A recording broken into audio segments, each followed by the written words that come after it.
Bonjour, aujourd'hui nous allons voir comment faire un transfert de base Access en MySQL. Pour cela, nous allons ouvrir EasyPHP, l'exécuter en tant qu'administrateur. Ensuite, nous venons là, l'exécuter en administration, ce qui fait que ça va rouvrir cette page que j'avais déjà ouverte, afin d'ouvrir PHP qui est l'administration MySQL. Nous l'ouvrons.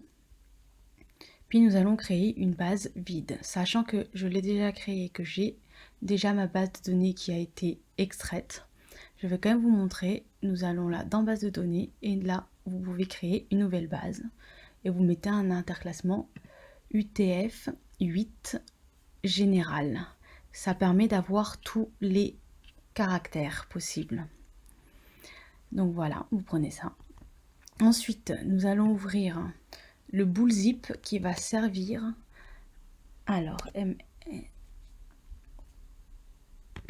Access to MySQL, ça va permettre de dézipper et de pouvoir faire le transfert de base. Donc nous allons l'exécuter en tant qu'administrateur, ce qui va nous permettre de faire la conversion de Access à MySQL. Nous faisons suivant. Ici, on va venir rentrer le nom de la base que nous voulons, et c'est-à-dire là où se trouve la base Access qu'on veut transformer en MySQL. Donc, dans mon cas, elle se trouve dans mes documents. Donc, c'est celle-ci, c'est la base Access. Donc, on l'ouvre. Il n'y a pas besoin de mot de passe ni de nom d'utilisateur. Les champs sont prérequis. Si il n'y a pas le root, ça va bloquer. On va donner un nom à notre base.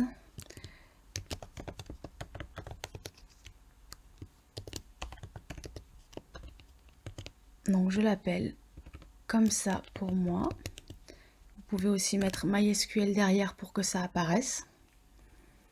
Donc nous faisons suivant. On va sélectionner toutes les tables puisque l'on souhaite convertir et extraire toutes les tables, qu'elles soient bien retransmises dans la base MySQL. Ici, je vais vous cocher toutes les cases. Celle-ci n'est pas cochée d'emblée.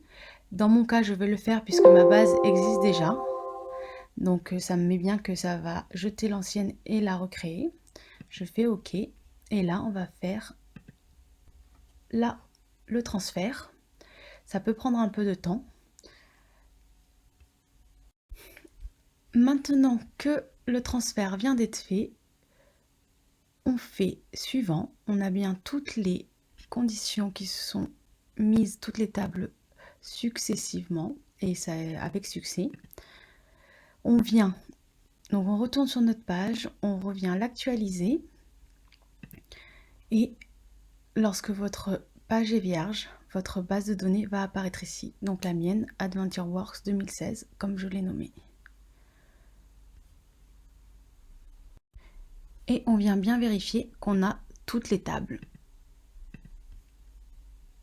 Donc ici, je ne l'ai pas nommé tout à fait comme tout à l'heure puisque j'ai mis Adventures au pluriel. Donc on vient bien vérifier qu'on a toutes les tables.